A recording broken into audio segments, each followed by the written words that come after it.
Feliz sábado, igreja. Como passaram a semana? Bem? Muito feliz? Muitas bênçãos? Amém. E que a paz continue com vocês, nosso Senhor Jesus Cristo. Bom, antes de começarmos o sermão, eu queria agradecer à igreja. Fim de semana passado eu não estava aqui, que foi o fim de semana após a Semana do Calvário. Eu quero agradecer a todos vocês que estavam aqui e participaram, que trouxeram visitas, que trouxeram amigos e todos puderam ouvir a palavra de Deus. Muitas pessoas me disseram que foram abençoadas por participar dos PGs e também participar dos nossos encontros aqui na igreja. Você se sentiu assim também? Muito? Louvado seja Deus, né? Eu queria dizer uma coisa para vocês. Quem aqui, que está aqui, não precisa levantar a mão, tá? Quem está aqui que participou dos PGs? Foi uma bênção estar nos PGs? Bom, já que alguns levantam a mão, então levanta a mão. Quem participou dos PGs? Foi uma bênção os PGs? Foi bom estar lá com os amigos? Não estou falando só a parte da comida, viu, gente? Também a parte das orações, né? Os PGs são uma bênção. É o momento que a gente tem um encontro com os amigos, é o momento que a gente pode compartilhar das nossas dificuldades, necessidades, orarmos juntos, conhecermos melhor um ao outro e também louvar a Deus, né? Com os louvores e canções que temos nos PGs. Eu fiz uma média das fotos que mandaram para mim, dos 5 PGs que estavam funcionando, mais ou menos 90 a 100 pessoas estavam participando dos PGs. Com esse número, eu vejo que não foi toda a igreja que participou, mas eu vejo que foi a grande maioria. Mas eu queria dizer agora a vocês que foram líderes e também anfitriões, que nós não podemos parar aí. Fazemos como fizemos o ano passado, continuarmos. No domingo que vem, quem foi líder e anfitrião está aqui? Quem que abriu suas casas e foi os líderes? Estão aqui alguns. Eu queria convidar vocês ao domingo que vem, nós temos uma reunião para continuarmos. Tá bem? Depois do horário a gente vai ver. Quando eu estava aqui no segundo ano, nós fizemos isso com os PGs. E funcionou muito bem. E muita gente agradeceu. E eu queria continuar isso, só que um pouquinho diferente. Estou falando aqui, pelo pouco tempo que a gente tem, estou falando aqui na frente que nós temos que desenvolver alguns trabalhos através dos PGs. Vai ser muito legal e bom para a igreja e enriquecedor e edificador também. Os PGs não se resumem somente no encontro semanal no local. Os PGs têm um propósito, têm uma missão definida e uma motivação para que isso aconteça. Então, tudo isso eu vou falar para vocês como vai ser. E começa pelos líderes, tá bem? Mas eu quero perguntar para a igreja: vocês querem? Vocês topam? Sim ou não? Sim? Então vamos continuar. E eu agradeço a vocês, todos que participaram, que lideraram. Eu tenho certeza que isso vai ser de grande enriquecimento para cada um de nós aqui na igreja de Vila Santa Maria, dos nossos convidados, amigos e irmãos também. Bom, e vocês que estão frequentando os PGs, tem alguns PGs que nunca param, né? Não pararam. Que é aqui o PG do Haroldo, o PG com a Lília, né? Que é o PG itinerário do coral. Vocês continuem também. E vocês que não participam, façam um esforcinho para ir. Você vai ver como é bom. Viu? Uma horinha e meia por semana se reunir com amigos ali, ouvir a palavra de Deus, isso te consola, isso te conforta, te enriquece. Tá bem? Faça uma forcinha para que você possa participar também. Tá?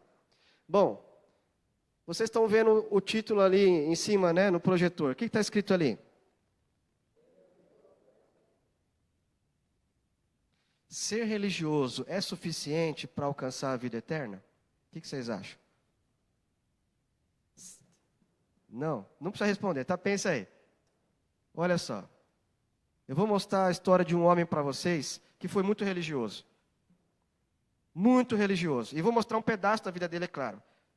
Não toda. Mas para você ver como a religião não é suficiente para alcançar a vida eterna. Tá bem? Hoje, no mundo, mais ou menos, nós temos várias definições para o que é religião. E eu vou ler algumas para você entender mais ou menos o que as pessoas pensam sobre o que é ser religioso.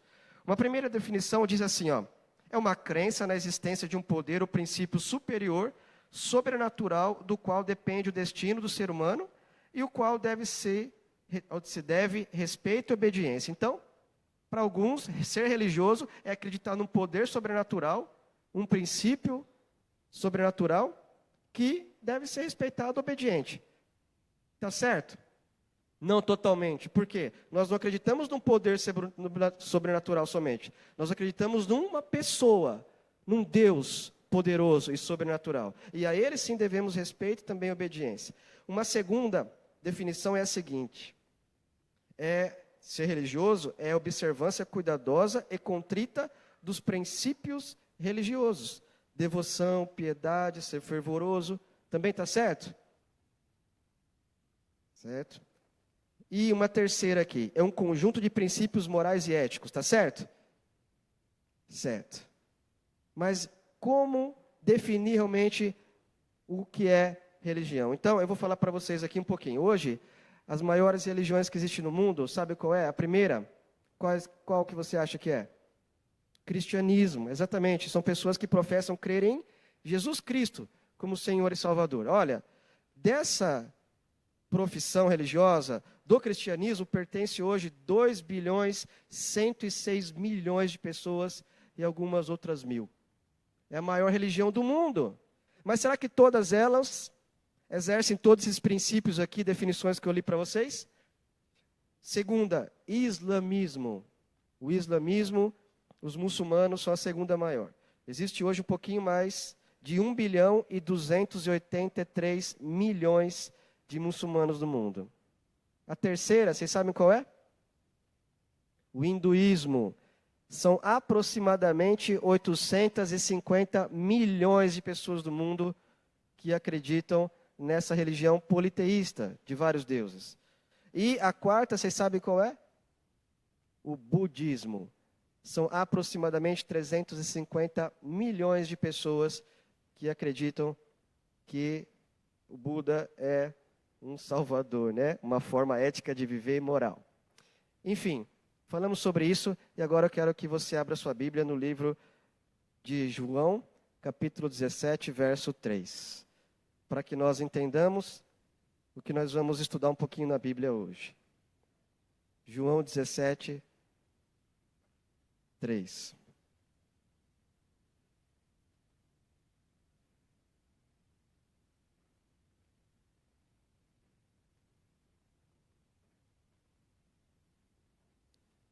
E agora vocês vão entender o princípio correto para que tenha vida eterna. Mas antes que lermos o texto, eu queria convidar você mais uma vez a fechar seus olhos para que façamos mais uma oração ao Senhor.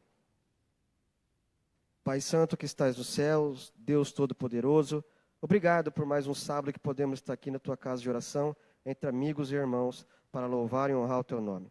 Iremos agora estudar a tua palavra, Senhor. E por favor, peço que o Senhor derrame sobre nós o teu Espírito e nos dê discernimento, sabedoria para entendermos tudo o que vamos estudar hoje. Pai querido, também usa-me mais uma vez como instrumento em suas mãos a falar aos meus irmãos. Perdoa os nossos pecados, é o que peço por Jesus. Amém. João 17:3 diz assim: e a vida eterna é esta, seja religioso. Está escrito aí? Que te conheçam a quem? A ti, o único Deus verdadeiro, e a Jesus Cristo, a quem enviaste. Esse é o segredo da vida eterna. Conhecer o Senhor Jesus Cristo, o único Deus verdadeiro. Bom, você acha que algumas pessoas podem andar com Jesus Cristo e não conhecê-lo? Guarde para você. Olha só, eu vou explicar para vocês a história de um homem que andou com Cristo, não como nós, pela fé, mas andou com Cristo realmente. Estava ao lado de Cristo, caminhando com Cristo, ouvindo da boca dele suas palavras e não lendo como a gente faz. Mas ele tropeçou. A sua religiosidade não foi suficiente. E o nome dele já apareceu aí na imagem. É Pedro. E eu vou mostrar 6 passos que Pedro deu, mesmo sendo um homem religioso, que fez ele fracassar na fé. Para que conosco também não aconteça isso. Eu disse para vocês que existe 2 bilhões e 100 milhões de pessoas cristãs. Mas será que todas elas conhecem a Cristo? Todas elas sabem quem é Cristo, a missão de Cristo, a definição de Cristo? Será que elas conhecem? Então nós vamos ver um pouco no estudo de hoje. Eu vou mostrar para vocês isso nos 6 passos que levaram Pedro a negar Jesus Cristo. Nós falamos um pouquinho disso, quem estava nos PGs, na Semana do Calvário, nós falamos um pouquinho da história de Pedro e do fracasso espiritual que ele teve com Jesus Cristo, da sua negação. Mas ali naquele PG nós não tivemos tempo para falar sobre tudo. E eu percebi que algumas pessoas indagavam algumas dúvidas sobre o que realmente aconteceu. Então eu decidi esmiuçar esse texto. Claro que nós não vamos defini-lo totalmente, nós vamos conseguir resumir o assunto, mas nós vamos ter uma boa ideia do que é que fez ele cair. E o primeiro passo que fez, infelizmente, Pedro, mesmo sendo um homem religioso, cair, está lá no livro de Mateus, capítulo 26, verso 31. Eu quero que você possa abrir sua Bíblia aí, convidar a abrir a Bíblia para você poder ler esse texto.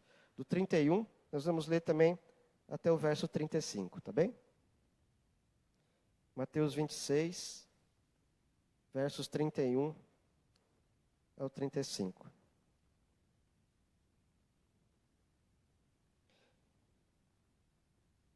Estou ouvindo as folhas da Bíblia, né? Quem está com o seu smartphone aí também, o iPhone, você acompanha-nos. Diz assim: então Jesus lhes disse: esta noite todos vós vos escandalizareis comigo, porque está escrito: ferirei o pastor e as ovelhas do rebanho ficarão dispersas. Mas depois de minha ressurreição, irei adiante de vós para a Galileia. Disse-lhe Pedro: ainda que venhas a ser um tropeço para todos, nunca o serás para mim. Replicou-lhe Jesus: em verdade te digo, que nesta mesma noite, antes que o galo cante, tu negarás 3 vezes.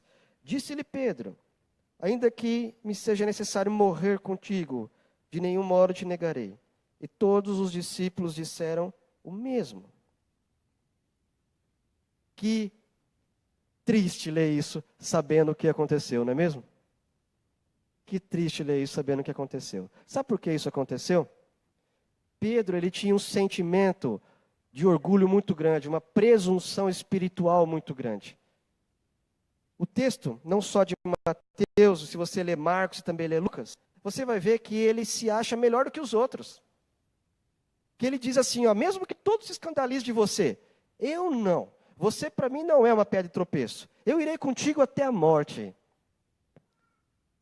Pedro não estava olhando para quem era ele e para quem era Jesus. Ele estava olhando entre ele e os outros.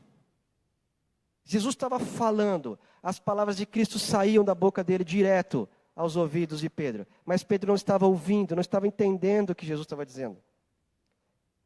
Não estava entendendo, não estava compreendendo as palavras santas de Cristo. Pedro estava avisando ele, olha, Todos vocês vão se escandalizar. E ele dizendo, mas eu não. Os outros podem fazer isso, mas eu não. Achava-se melhor que os outros, né? Com mais fé, talvez. Achava-se superior. E aqui está o primeiro erro dele. Sua presunção espiritual fazia com que ele tivesse sua comparação não baseada entre ele e Cristo, vendo quem Cristo era e quem ele era, mas comparada com os outros. Ele olhava para os outros, não olhava para Cristo e para ele. Isso é um grande problema da autossuficiência, porque quando olhamos para os outros, é claro que nós nos achamos melhor. Isso pode acontecer, porque aconteceu com Pedro. Quando ele olhava para os outros, ele se achava superior. Olhar altivo, crítico, menosprezador, sem humildade. Eu não sei quanto tempo você está andando com Cristo. Eu já estou há algum tempo. E quando eu olho para mim, sabe, eu me fico feliz. Eu fico feliz porque eu falo comigo mesmo. Eu já venci alguns obstáculos. Já venci algumas coisas. Ó, tô bem. Tô vencendo. Só que se eu perguntar para minha esposa, não sei se ela vai falar o mesmo. Não sei. E Pedro teve esse sentimento aí. Quando ele olhou para o outro, para ele, o que ele pensou? Ó, estou bem. Minha fé nada me abala. Estou bom. Já sei tudo o que preciso. Já sou autossuficiente. Nada me abala. Nada. Ó, estou com o Senhor, Senhor. Senhor Jesus, ó, eu e ti, ó, parceiro. Estamos juntos. Mas o que as pessoas que viam Pedro, será que pensavam dele? O que será que as pessoas mais próximas pensam de você? Será que realmente é aquilo que você é? Será que aquilo que as pessoas veem você condiz com aquilo que você realmente diz que crê? Ou confessa crer? Então isso derrubou Pedro.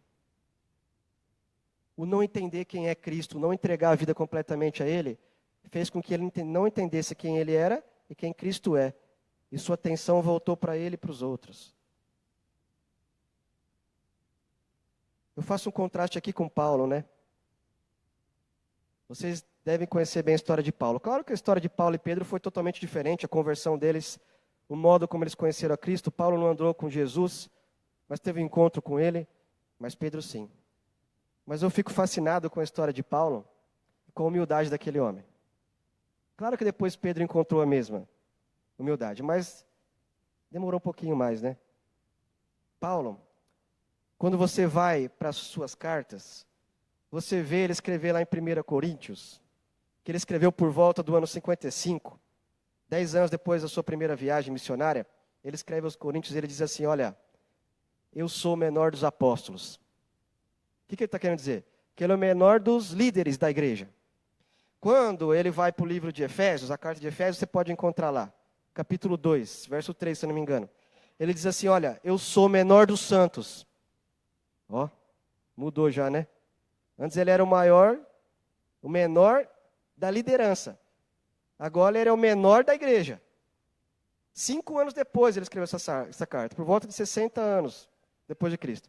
E 5 anos depois, por volta do ano 65 depois de Cristo, quando você vai para a primeira carta de Timóteo, ele escreve assim, ó, eu sou o pior dos pecadores.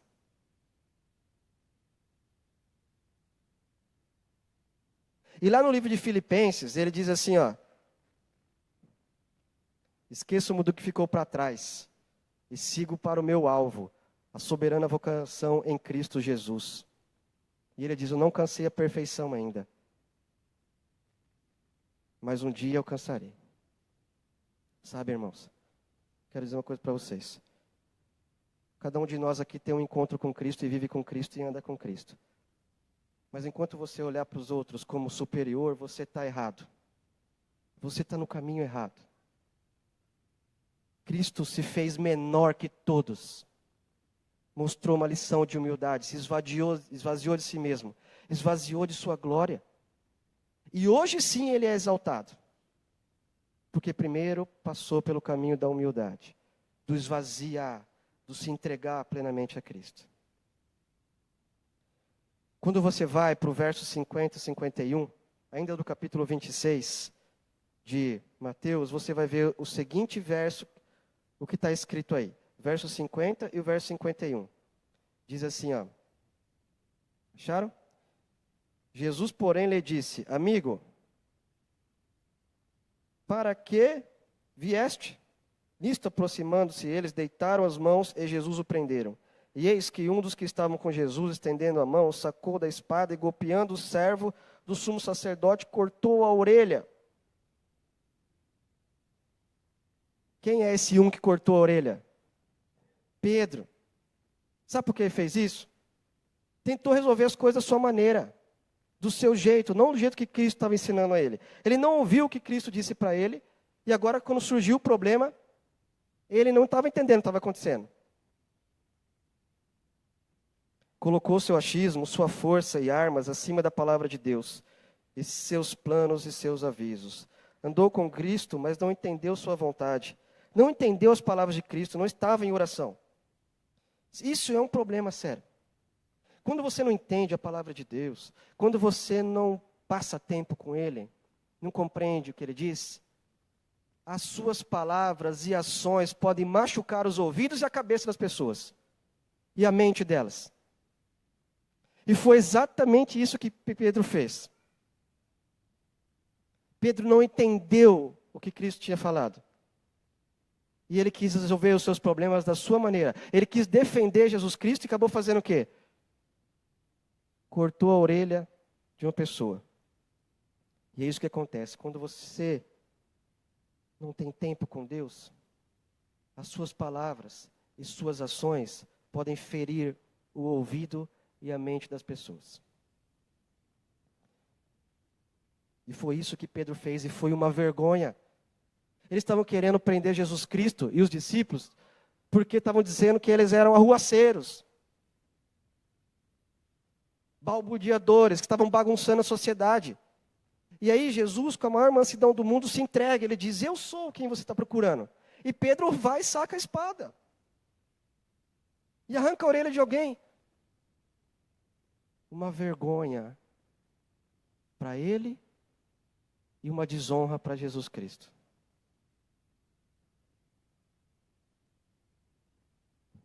Mas não para aí. Existe o segundo passo, né? Que ele perdeu. Ele não orou. No verso 26, 36 a 40, diz assim: em seguida, foi Jesus com eles a um lugar chamado Getsêmani, e disse aos seus discípulos: assentai-vos aqui, enquanto eu vou ali orar. E levando consigo a Pedro e os 2 filhos de Zebedeu, começou a entristecer-se e angustiar-se. Então lhes disse: a minha alma está profundamente triste, até a morte. Ficai aqui e vigiai comigo. Adiantando-se um pouco, prostrou-se sobre o seu rosto, orando e dizendo: meu pai, se possível, passa de mim esse cálice. Todavia não seja como eu quero, e sim como tu queres. E voltando para os discípulos, achou-os dormindo, e disse a Pedro: então, nenhuma hora pudestes vigiar comigo? Pedro, o grande Pedro, que não prestou atenção na palavra de Deus, também não orou quando Jesus pediu que ele orasse. Não estava em oração quando Jesus pediu que ele estivesse. E o que acontece? Pedro então cedeu à tentação de dormir, enquanto devia estar orando. E este é o passo fácil de dar quando você se sente autossuficiente, ou quando as coisas estão boas. Nós sentimos necessidade de oração quando as coisas ficam difíceis, quando nós nos sentimos pequenos diante da realidade de enfrentar o pecado e o mundo aí fora. Agora Pedro não. Pedro já tinha dito para Cristo: olha, todo mundo pode negar você, mas eu não preciso orar. Ó, estou forte, vamos que vamos. E a gente sabe o que deu, né? O passar de oração com Deus é importantíssimo Você não sabe o que te espera amanhã. Você não sabe o que te espera depois da manhã. Quais são os problemas que você vai enfrentar? Se você não se alimentar da palavra de Deus e não falar com Ele hoje, pedindo, suplicando forças e poder, você não vai conseguir resolver. Você não vai ter força, você não vai vencer. E vai tentar lutar da sua maneira. E vai ferir os outros. E não vai dar certo. E foi isso que aconteceu com ele. A fraqueza espiritual derrubou Pedro. E aí começa uma decadência gigantesca na vida dele. E o terceiro passo foi o que ele fez, no mesmo livro ainda de Mateus 26, mas o verso 55, 56. Diz a palavra de Deus. Naquele momento disse Jesus às multidões: saístes com espadas e porretes para prender-me, como salteador. Todos os dias no templo eu me assentava convosco, ensinando, e não me prendestes. Tudo isso, porém, aconteceu para que se cumprisse as escrituras dos profetas. Então os discípulos todos fugiram. Inclusive quem? Pedro. Fugiu. Aquele que ficaria com Cristo até a morte, fugiu. Correu. Quando veio a perseguição, né? Os problemas, fugiu. Por quê? Ellen White diz, Deus diz através de Ellen White, né? Uma maneira errada de se expressar, falar que Ellen White diz. Deus diz através de Ellen White que os maiores problemas que nós enfrentamos são devido à falta de espiritualidade que temos. Ou seja, pensando ao contrário, a maior parte dos problemas que temos, se nós passássemos mais tempo com Deus, em comunhão, lendo a sua palavra e orando, não teríamos.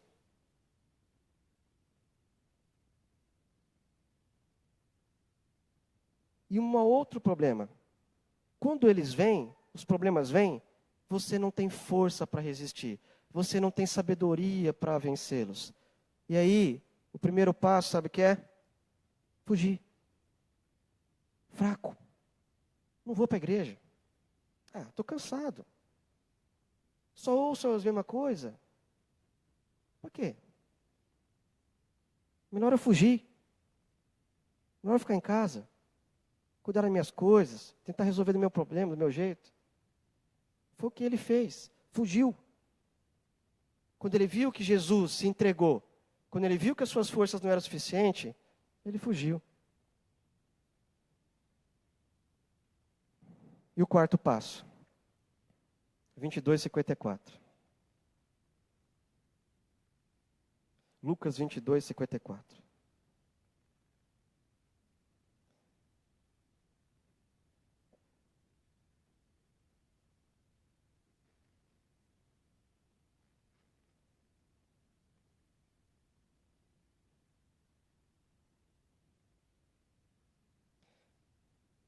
Acharam?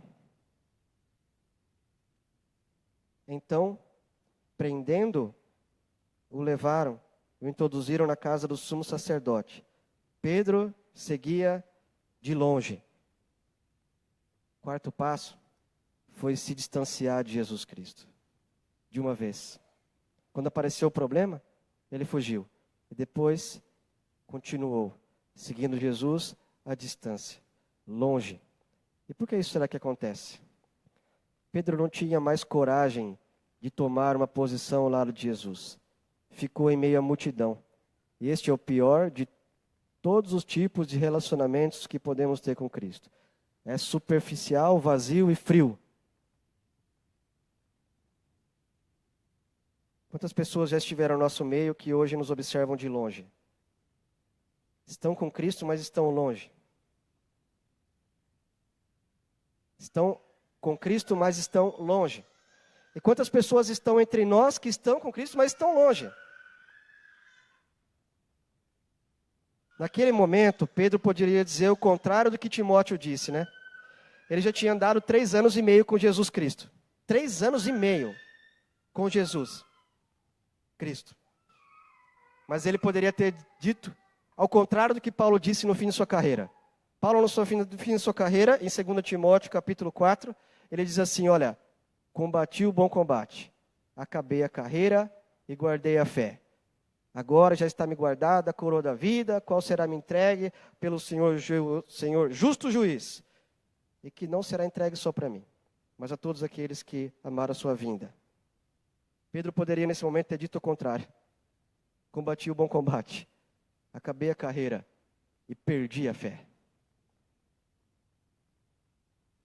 Perdi a fé. Lutou, andou com Cristo, mas perdeu a fé. Um relacionamento vazio, onde não encontrava mais necessidade de Cristo, onde não entendia quem Ele era, estava confuso. Aí não lia mais a Bíblia, não lia mais a lição, não lia mais o Espírito de Profecia. Não tinha mais nenhum tipo de relacionamento com Cristo. E estando com Ele, longe dele, o seguia de longe. Esse foi mais um passo que ele deu para a sua queda. Para que a igreja, né? Não me envolvo. Morreu espiritualmente. E o quinto passo, procurou conforto aonde? No mundo. Procurou o calor e o conforto do mundo e assumiu uma falsa identidade. Isso está lá em Lucas 22, verso 55.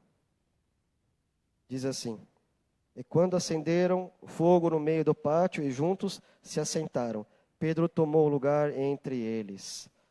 Pedro agora não estava mais com Jesus Cristo. Tinha voltado para a multidão, de onde Cristo tinha tirado ele. Procurou se achar confortável no meio da multidão lá fora. Daqueles que realmente não conheciam Cristo. E eu faço uma pergunta a vocês. Alguma vez você escondeu quem realmente você era para poder ser bem aceito no meio aí fora?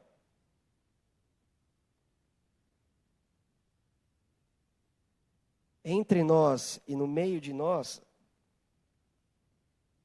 aqui é fácil andar com a Bíblia embaixo do braço e dizer quem somos. Mas e lá fora? Quando o resto da multidão amaldiçoou e zombou, o espírito de Pedro foi abalado. Ele estava representando uma cena, né? E ele poderia ter saído de lá, mas ele não saiu. Porque sua autossuficiência ainda estava nele. Ele pensava mais ou menos assim, né? Até escrevi ali. Olha, eu estou aqui no meio da multidão, eu estou aqui afastado, mas quando eu quiser eu volto. Eu vou dar uma voltinha ali fora. Vou conhecer alguns lugares que nunca fui, vou a alguns lugares usar algumas coisas que nunca usei, vou beber algumas coisas que nunca bebi, experimentar algumas coisas novas, mas quando eu quiser eu volto. Passo errado, né? Essa foi a pior fase de Pedro. Separou-se de Jesus e voltou para o mundo. E o próprio Pedro descreve o que foi essa sua atitude. Quando você vai para o livro de 2 Pedro, inspirado por Deus, é claro, mas escrito por ele, 2 Pedro capítulo 2, verso 20 ao 22, está escrito assim. É um texto duro, mas eu acredito que quando ele escreveu isso, ele estava pensando nele mesmo e no que ele tinha feito antes da sua real conversão. Portanto, se depois de terem escapado das contaminações do mundo, mediante o conhecimento do Senhor e Salvador Jesus Cristo, se deixam enredar de novo e são vencidos, tornou-se o seu último estado pior do que o primeiro. Pois melhor lhes fora que nunca tivesse conhecido o caminho da justiça, do que após conhecê-lo, volverem para trás, apartando-se do santo mandamento que lhes fora dado. Com eles aconteceu o que diz certo adágio: o cão voltou ao seu próprio vômito, e a porca lavada voltou a revolver-se no lamaçal.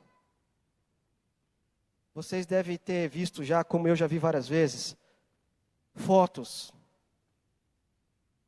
de ex-cristãos, confessos, talvez até mesmo adventistas, no Facebook, postando coisas inapropriadas do que estão fazendo. E de alguns que saíram do meio de nós, saíram do nosso meio, e eu vi outro dia aí, eu não vou falar, é claro, talvez vocês possam conhecer, mas tenho visto e vi outro dia lá. uma pessoa que esteve no nosso meio, na praia, com uma lata de bebida alcoólica na mão, e na mesa que estava próximo dela, assim, dele estava cheio daquilo, de bebida. E sorrindo assim, sabe? Tá. Tipo, feliz da vida. Eu fiquei pensando comigo, vocês sabem que eu já não fui sempre conhecedor da verdade de Jesus Cristo, mas eu já fui do mundo, né? Bem perdido mesmo. Já tomei muitas bebidas alcoólicas. Pensei comigo, né? Ela acha que está se divertindo. Eles acham que estão se divertindo. Eles acham que estão vivendo. Até tem um filme lá, bem antigo, que diz assim, né? Curtindo a vida adoidado. Mas a verdade é que isso não é real. O que eles estão curtindo adoidado, sabe o que é? A morte. Eles estão curtindo a morte adoidado. Não a vida. Não existe vida longe de Jesus Cristo. E é isso que muitas vezes eles pensam. E o sexto passo e último, né? Para terminar, foi finalmente a sua negação. Quando uma pessoa se separa de Jesus, encontra calor e aceitação do mundo, e as pessoas te perguntam, você não é um deles? Claro que você vai dizer que não. Você vai ter vergonha de dizer. Você não vai ter mais poder para dizer que você é quem é. Você vai ter vergonha, porque você sabe que está errado. Pedro não notou o processo, mas o inimigo foi enredando ele. Claro que o inimigo não vai te pegar na maior presepada da sua vida, você vai perceber, não vai te enrolar de uma vez, não vai te apresentar o pecado como algo ruim de cara. Ele vai te enredando pouco a pouco. É como uma coberta, né? Você está com frio, ele coloca uma coberta em você. Aí ele coloca 2, aí coloca 3, e você vai caindo nas tentações. Ele coloca 4, ele coloca 5, coloca 6. A hora que você vê, você não consegue mais sair de baixo. Já está todo coberto. E isso aconteceu com ele. Ele não diz para você que vai tirar você da sua alegria, mas é isso que ele vai fazer. A Bíblia diz que ele veio para roubar, matar e destruir. E continuando, eu quero dizer uma coisa para vocês.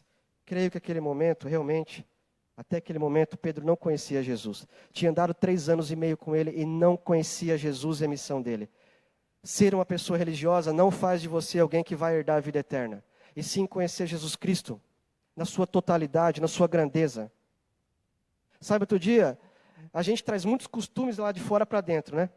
E outro dia eu fui visitar uma família e o camarada estava com medo de passar embaixo da escada.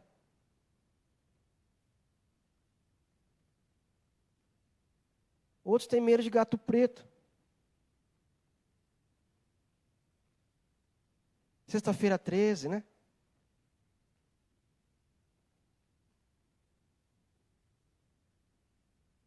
E eu fico pensando, mas, né? O meu professor foi para Jerusalém. E ele foi exatamente no local onde Cristo foi sepultado. Aí ele estava dizendo que ele chegou lá na viagem com um monte de cristãos, e a maioria da nossa denominação. Aí ele disse que estava chegando lá no sepulcro de Jesus, né? Lugar de arrepiar, imagino eu, tá lá. Aí ele disse que, de repente, o pessoal começou a ficar para trás, né? Aí ele olhou, um monte de gente comprando flor. Na barraquinha. E aí ele ficou olhando, né? Falou,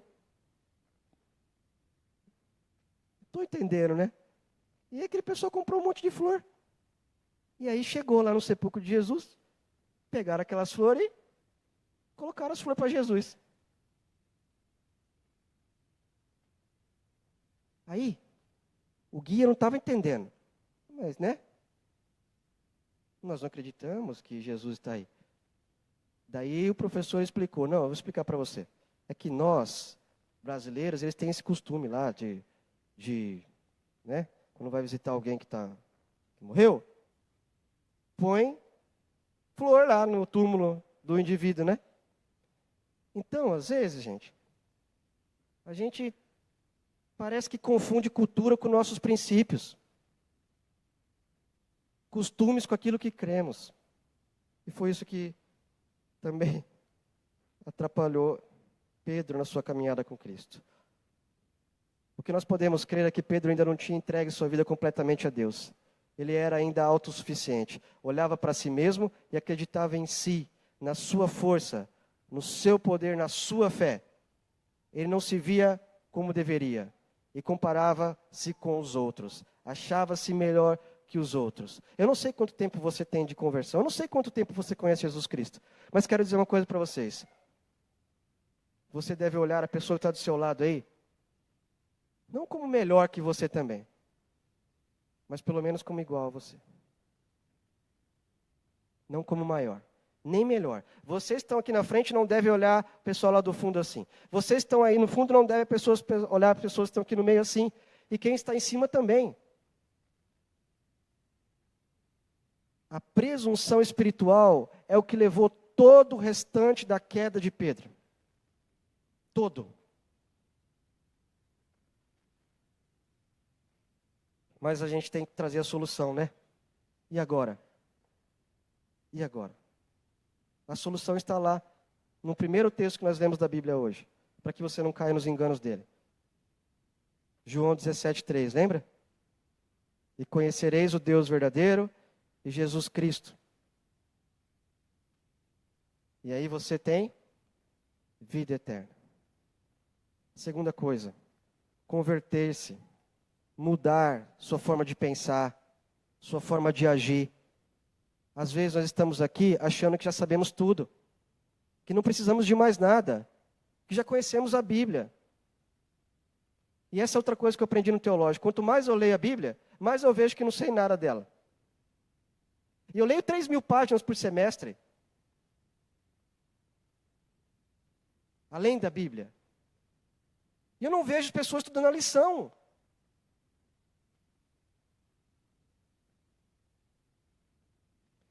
Converter-se, mudar a forma de pensar, agir, esvaziar a si mesmo, ter humildade, fortalecer os irmãos, servir os irmãos como é no reino de Deus.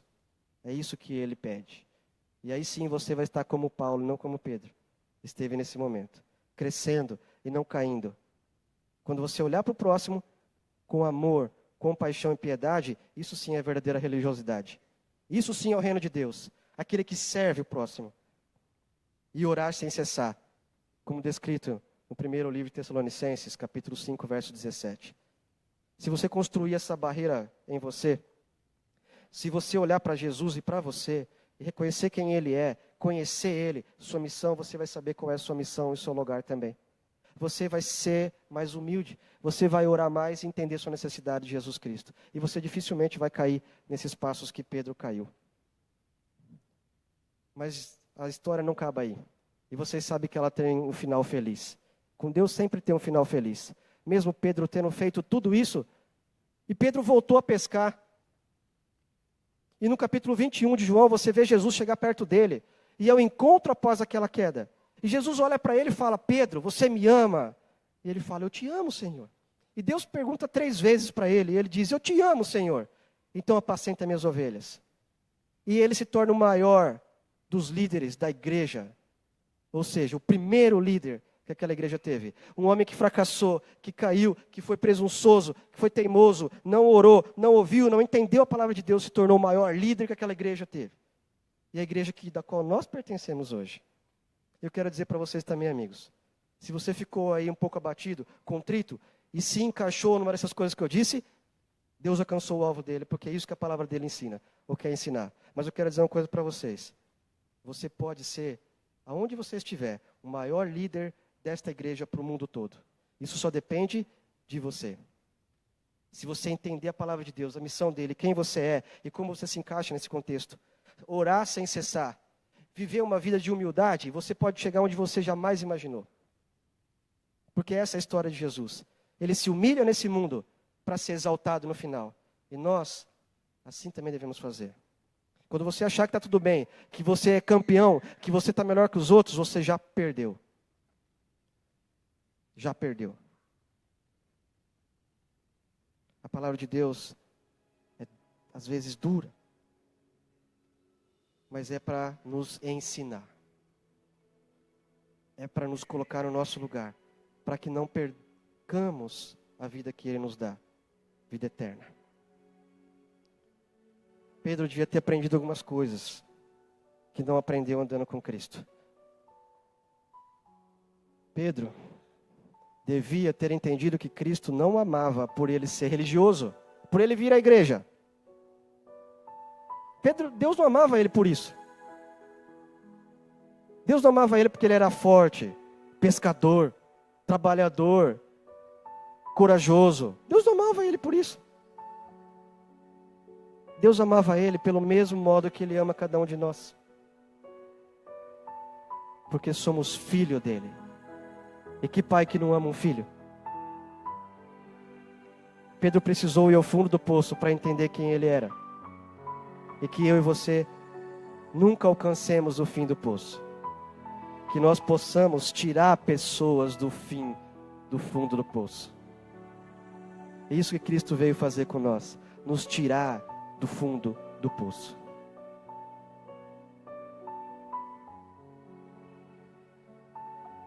Não importa em qual grau você está de estatura andando com Cristo.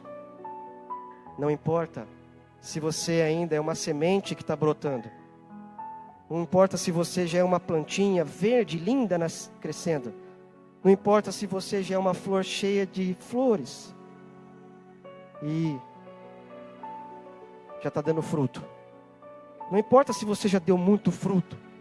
Não importa em qual grau você está no seu caminhar com Deus. Você para Deus é perfeito. Porque Ele te fez perfeito. Pedro achou que era uma planta melhor que as outras, mais bonita que as outras. Uma flor linda, maravilhosa. Quando ele percebeu, não tinha mais suporte para continuar. E morreu. Mas Cristo levantou. Cristo tem poder para todas as coisas. Ele pode restaurar a mim e você assim que nós quisermos. E entendemos quem Ele é. A Dalila vai cantar uma música agora. E se você quer entender melhor quem Cristo é, entregar sua vida completamente a Ele, para que Ele te mude, te molde, eu queria convidar você a ficar em pé enquanto ela canta. E ouça a voz do Espírito Santo tocando no teu coração. E não lute contra ela.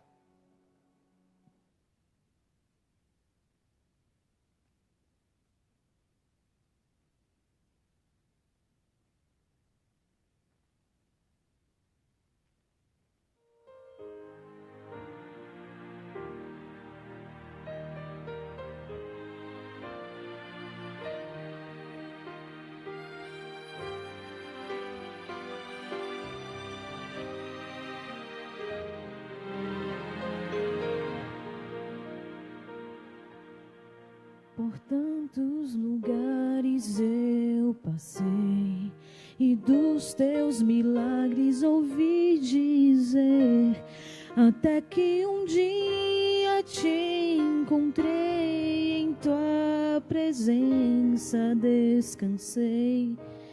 Meus sonhos queria alcançar, você me deu forças pra lutar.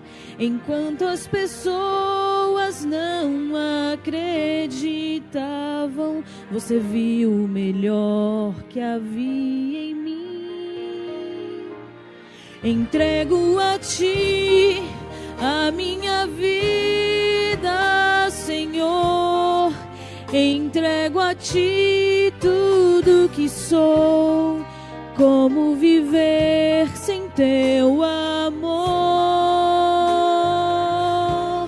Renova meu ser e faz de mim um vaso novo. Quebra e molda meu interior. Dá-me um novo coração. Sei que tens o melhor pra mim.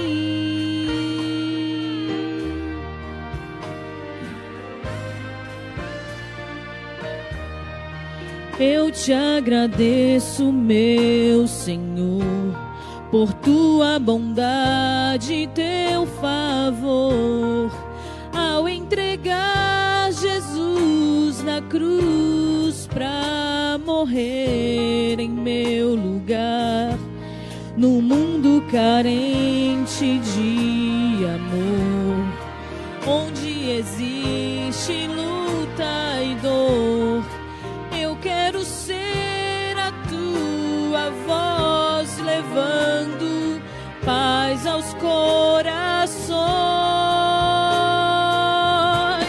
Entrego a ti a minha vida, Senhor. Entrego a ti tudo que sou. Como viver sem teu amor? Renova meu ser e faz de mim um vaso novo. Quebra e molda meu interior. Dá-me um novo coração. Sei que tens o melhor pra mim. Entrego a ti a minha vida, Senhor. Entrego a ti tudo que sou. Como viver sem teu amor? Renova meu ser e faz de mim um vaso novo. Quebra e molda meu interior. Dá-me um novo coração. Sei que tens o melhor pra mim. Sei que tens o melhor pra mim.